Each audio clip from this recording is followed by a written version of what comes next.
అంతరంగ తరంగాలు, ఆనందలహరులు. భగవంతునికి భక్తునికి ఉన్న దివ్యానుబంధాన్ని అభివర్ణించే అనుభవాల సుమమాల.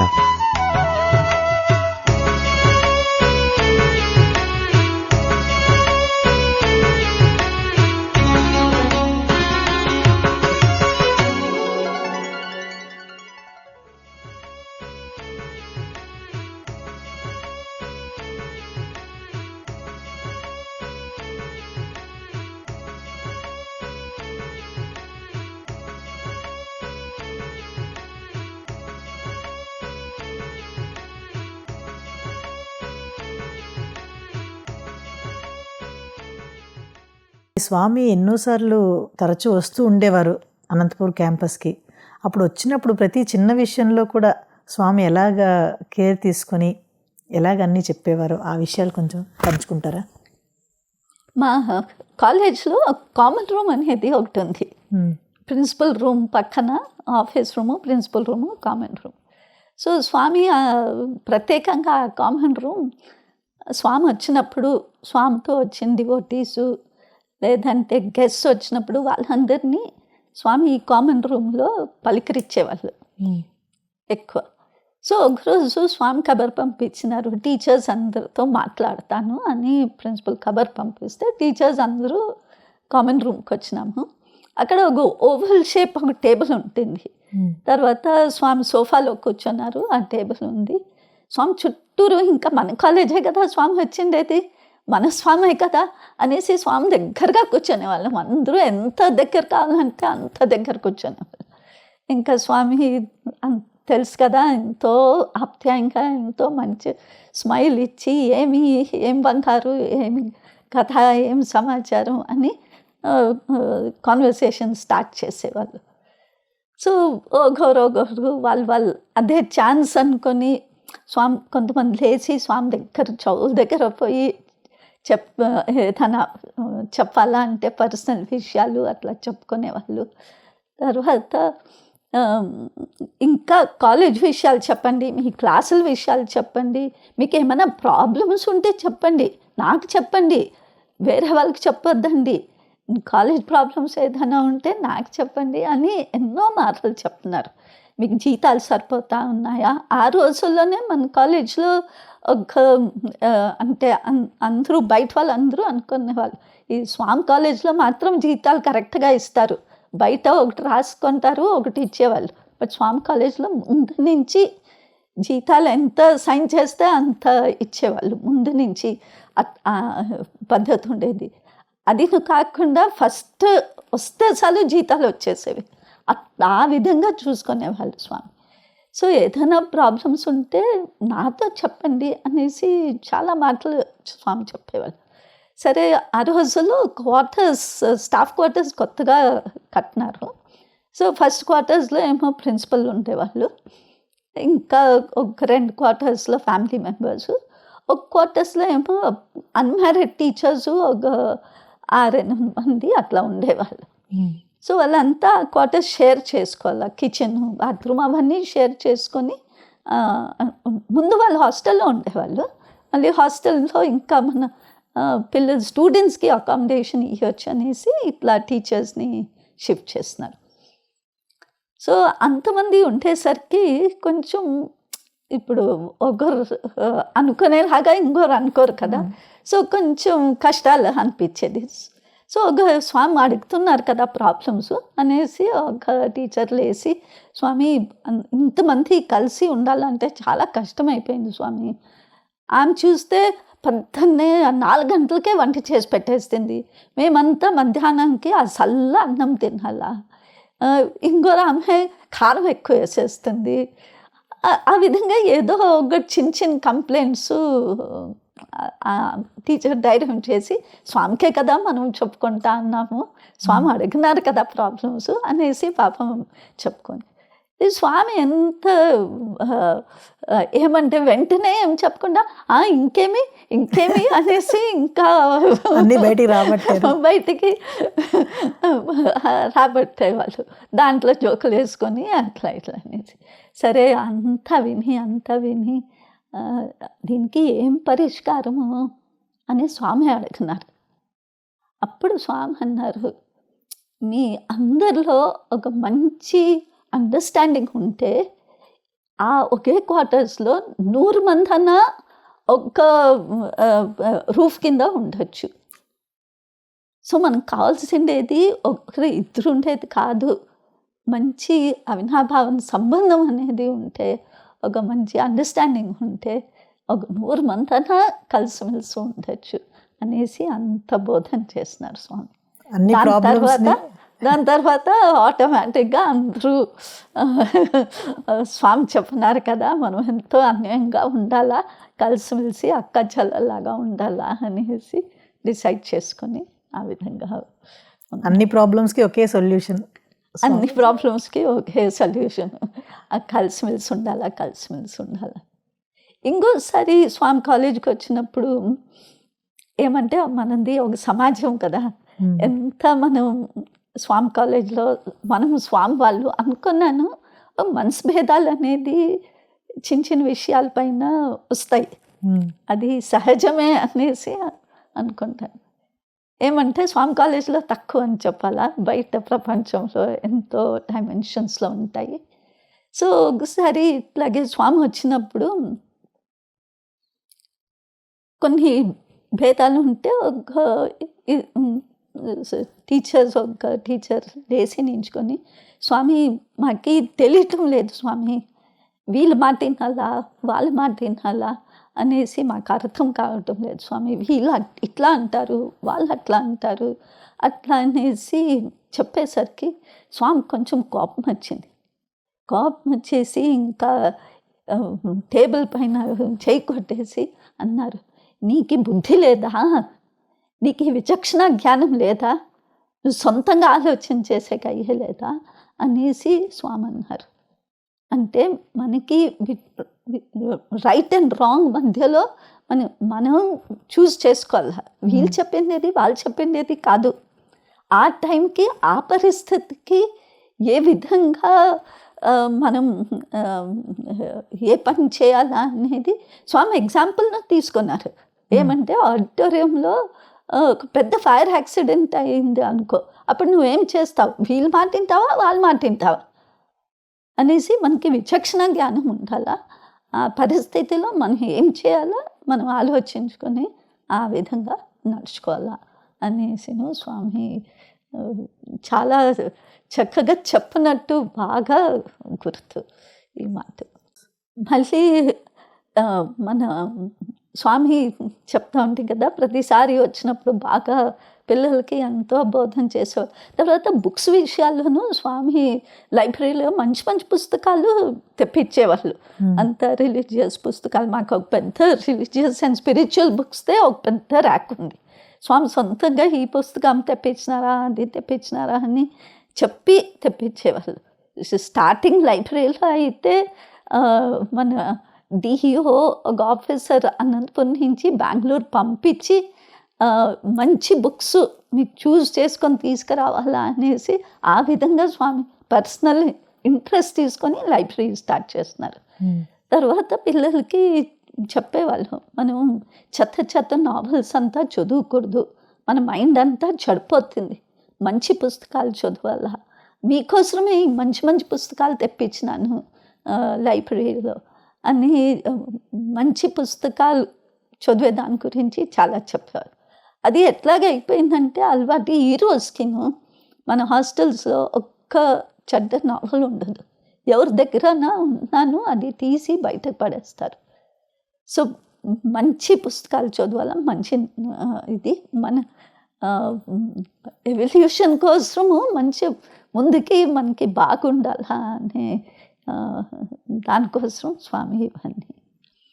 తర్వాత ఏమంటే ఆ రోజుల్లో 70s కాలేజ్ ఎస్వి యూనివర్సిటీ కింద ఉండేది.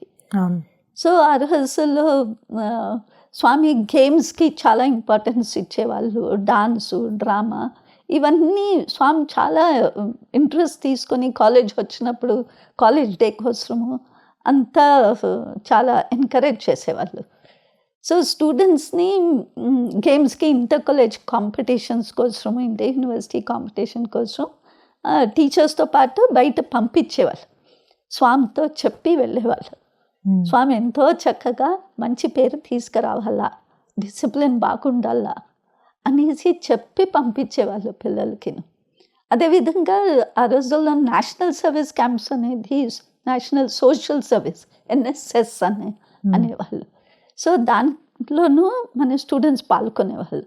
సో దాంట్లో చాలా పనులు చేసేవాళ్ళు. అంతా విలేజెస్ పోయి టెంపుల్ క్లీనింగు, తర్వాత చుట్టూ అంతా క్లీన్ చేసేది. ఏదన్నా ఇక్కడ పుట్టపర్తి దగ్గరను ఎన్నో విలేజెస్ పోయి స్వామి పంపించేవాళ్ళు, బస్సు ఇచ్చి పంపించేవాళ్ళు, తిండి పెట్టి పంపించేవాళ్ళు, పోయి ఇక్కడ అక్కడ అంతా సర్వీస్ చేసేదానికోసం. సో NSS క్యాంప్స్లో ఇంకా ఒక రాయదుర్గం పోయినప్పుడు అక్కడ ఒక పెద్ద కెనాల్ను కట్టినారు మన పిల్లలు. కట్టేదానికి వాళ్ళ సర్వీస్ను, సేవను ఇచ్చినారు.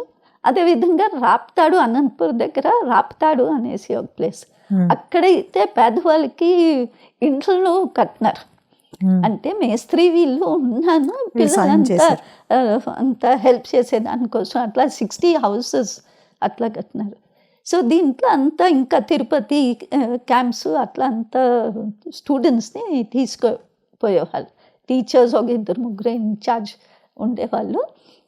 స్వామికి చెప్పి తీసుకుపోయేవాళ్ళు. వచ్చినాక అక్కడ ఏమేమి జరిగింది, స్వామి పోయి గేమ్స్లో పిల్లలు ప్రతిసారి పెద్ద పెద్ద షీల్డ్సే వాళ్ళు తీసుకొని, పెద్ద కప్స్ తీసుకొని వస్తే వెంటనే అవి ప్రిన్సిపల్, స్టూడెంట్ వాళ్ళు పోయి స్వామికి చూపిస్తే స్వామి ఎంతో సంతోషపడి, ఏమంటే ముఖ్యంగా స్వామికి మంచి పేరు తెచ్చినారని సంతోషపడి. ఎందుకంటే బయట వాళ్ళు అందరూ చెప్పేవాళ్ళు, చూడు ఈ స్వామి పిల్లలు, స్వామి కాలేజ్ పిల్లలు ఎంత డిసిప్లిన్గా ఉన్నారు, ఎంత చక్కగా టైంకి లేసేస్తారు, టైంకి వస్తారు, ఇటు అటు వాళ్ళతో మాట్లాడకుండా చాలా వాళ్ళ బిహేవియరు, వాళ్ళ నడవడిక పైన చాలా ఇంప్రెస్ అయ్యి ఆ వార్త అంతా స్వామికి అందేది ఇక్కడ అక్కడి నుంచి. అప్పుడు స్వామి ఎంతో సంతోషపడి స్వామి బోధన చేసిన దానికి ఎంతో అది ఉపయోగమైంది అనేసి మేము టీచర్స్ మేము అనుకునేవాళ్ళం. అదేవిధంగా పుట్టపర్తిలోనూ వచ్చి పిల్లలు చాలా సేవలు చేసేవాళ్ళు.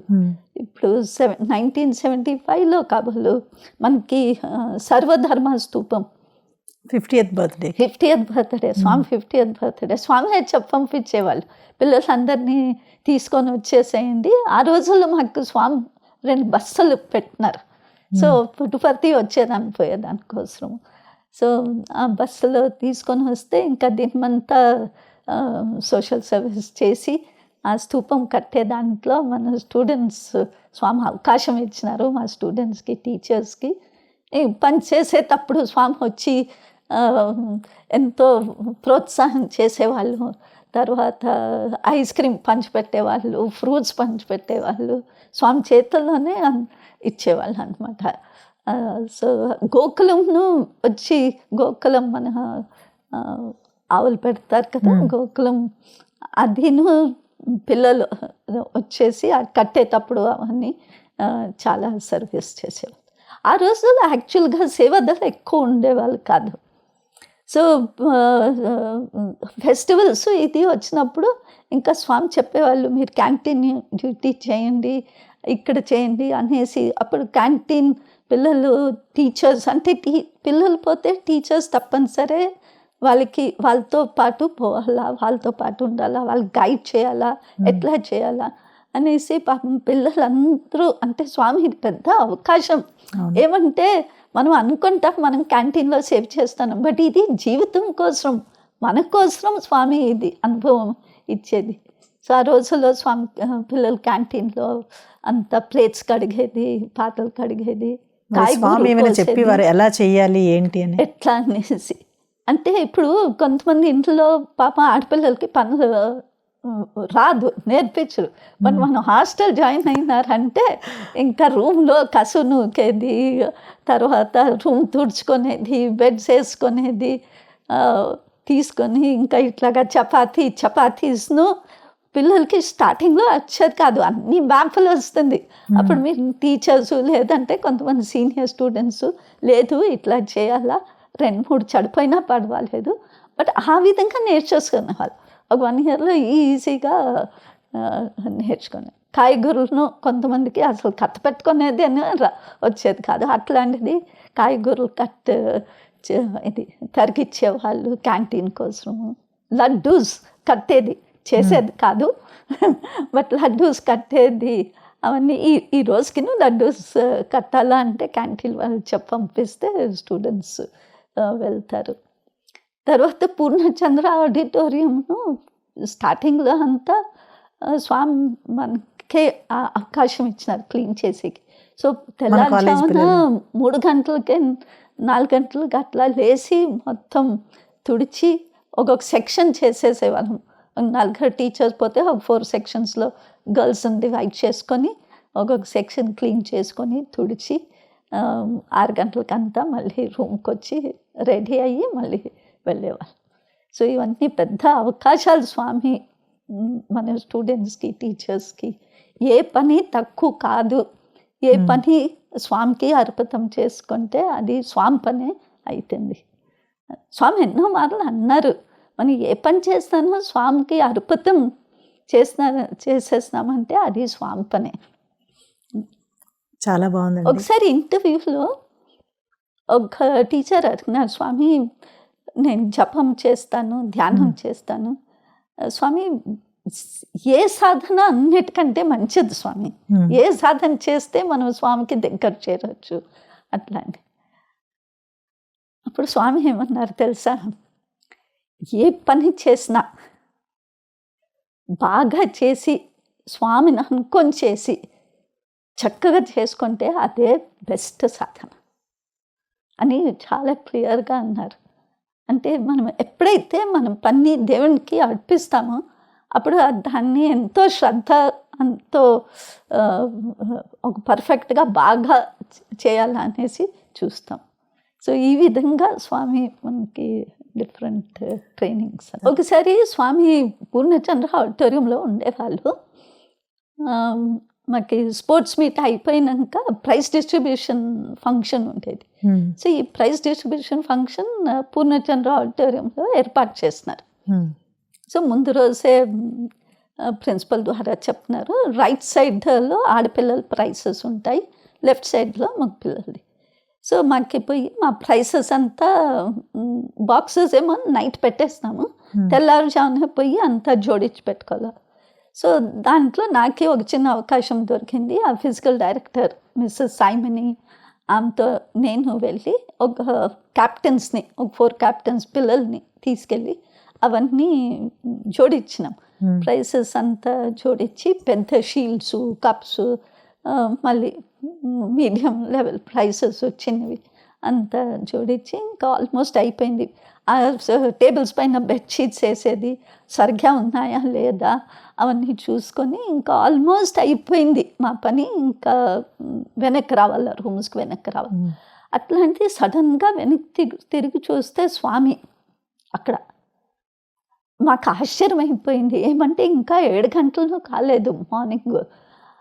స్వామి సడన్గా చూసేసరికి ఎంతో ఆశ్చర్యం, చాలా ఆశ్చర్యమైంది.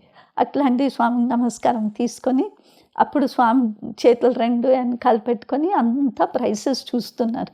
అంత ప్రైసెస్ చూసేసి చక్కగా పెట్టినారు అని చెప్పి మళ్ళీ ఒక కప్ తీసుకొని ఇది ఇక్కడ పెడితే బాగుంటుంది కదా అనేసి అన్నారు. అంటే ఎంత ఎంత జెంటల్గా, ఎంత సాఫ్ట్గా, ఎంత అంటే దేవుడు, స్వామి దేవుడు ఊరికే ఈ కప్ తీసి అక్కడ పెట్టండి అని చెప్పచ్చు.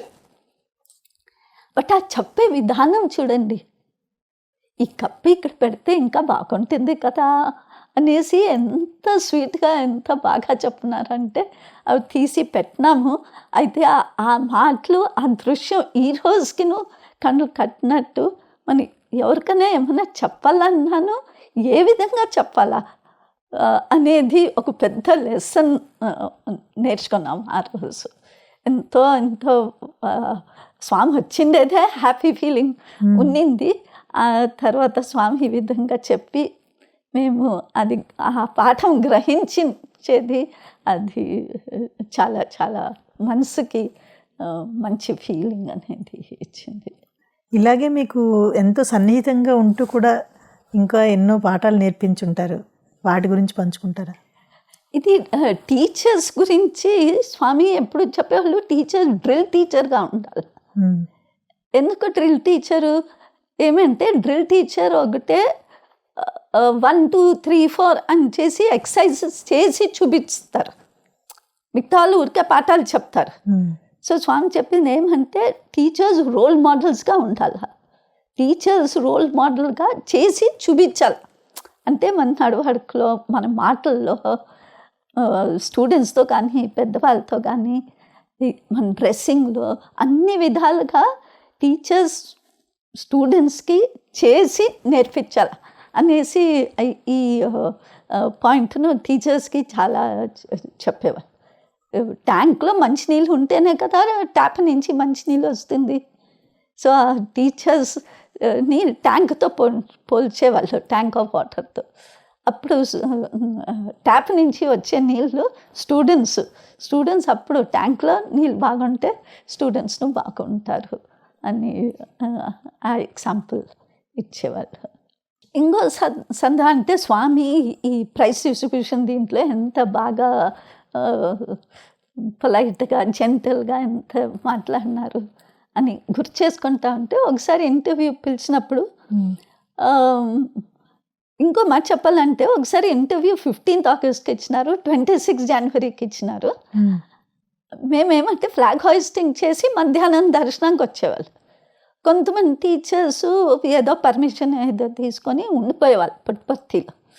సో ఆ రోజు స్వామి మధ్యాహ్నం ఇంటర్వ్యూ పిలిస్తే లేచి అందరూ టీచర్స్ వెళ్తున్నాం ఇంటర్వ్యూ రూమ్కి, చేయి జోడించుకొని వెళ్తూ ఉంటే, ఫ్లాగ్ హాయిస్టింగ్ అటెండ్ చేసిన టీచర్స్ మాత్రం లోపల పోండి అన్నారు. చూడండి, సరే మేమంతా ఫ్లాగ్ హాయిస్టింగ్ చేసి వచ్చిన వాళ్ళము సంతోషపడినాం. ఒక 2 3 టీచర్స్ ఉండిపోయినారు. వాళ్ళు ఎంతో స్వామితో ప్రే చేస్తున్నారు. లేదు స్వామి పంపి, లేదు దేశభక్తి ఉండాలి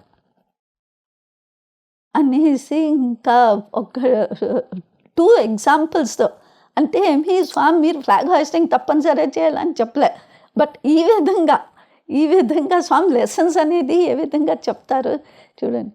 సో ఈ ఇంటర్వ్యూస్లో స్వామి ఎంతో మాట్లాడి ఎంతో చాలా క్లోజ్గా ఉండేవాళ్ళు. స్వామి ఒక తల్లి లాగా మమ్మల్ని అందరినీ చూసుకునే వాళ్ళు, అంత క్లోజ్గా అంత ఆప్యాయంగా ఉండేవాళ్ళు అంత. సో ఒక సందర్భంలో అప్పుడు స్వామి మాకు ఒక టేబుల్ నుంచి తీసుకొని ఒక ఇన్విటేషన్ కార్డ్ చూపించినారు. చూపించి మళ్ళీ చెప్తున్నారు, తెలుసా ఎక్కడ ఇన్విటేషన్ కార్డు, నన్ను హైదరాబాద్కి పిలిచినారు. దేనికోసం అంటే అక్కడ ఒక పెద్ద బిల్డింగ్ కట్టినారు. అది ఏ బిల్డింగ్ అంటే శ్రీ సత్యసాయి నిగమాగమ బిల్డింగ్ అన్నమాట. సో ఆ బిల్డింగ్ అంతా డిస్క్రైబ్ చేసి ఇన్విటేషన్ కార్డ్ అంతా చూపించి నన్ను దీనికి ఇనాగ్రేషన్ కోసం పిలిచినారు.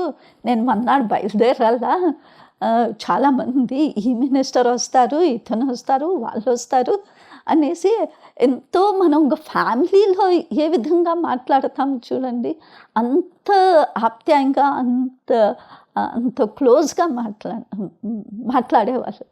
సో దీంతో ఏం తెలుస్తుంది, ఇప్పుడు కూర్చొని చూస్తూ ఉంటే మనం ఈ కాలంలో కొంచెం ఎంత డిఫరెంట్ ఫ్యామిలీస్లో ఏం చూస్తామంటే అన్ని విషయాలు డిస్కస్ చేసుకోరు కొన్ని ఫ్యామిలీస్లో అన్న. బట్ ఇక్కడ స్వామి దేవుడికి ఏం అవసరం మాకు చెప్పాలని, మేము ఏదో స్వామి కాలేజ్ టీచర్స్, మాకి స్వామి ఎక్కడ పోతున్నారు, ఆ బిల్డింగ్ ఏంటి, అవన్నీ చెప్పే అవసరమే లేదు దేవునికి. అయినా స్వామి ఆ ప్రీతి, ఆ లవ్ అండ్ అఫెక్షన్ మనం అందరినీ స్వామితో కలుపుకున్నారు. అందుకే కదా స్వామి ఆ విధంగా మాకు అంత వివరంగా అంత అదొకటే కాదు, పోయేక ముందే కాదు, వచ్చేసినాక మళ్ళీ ఇంటర్వ్యూకి పిలిచినారు. వచ్చినప్పుడు అక్కడ జరిగిన విషయాలు అంతా చెప్పినారు. మళ్ళీ నేను ఇట్లా పోయినాను కదా, ఆ రోజు చెప్తున్నాను కదా, ఇంకా అక్కడ డీటెయిల్స్ అంతా ఎవరెవరు తీసుకొని పోయినారు, అక్కడ జరిగింది విషయాలంతా అట్లా చెప్పి ఎంతో సన్నిహితంగా ఎంతో దగ్గరగా పెట్టుకునేవాళ్ళు స్వామి.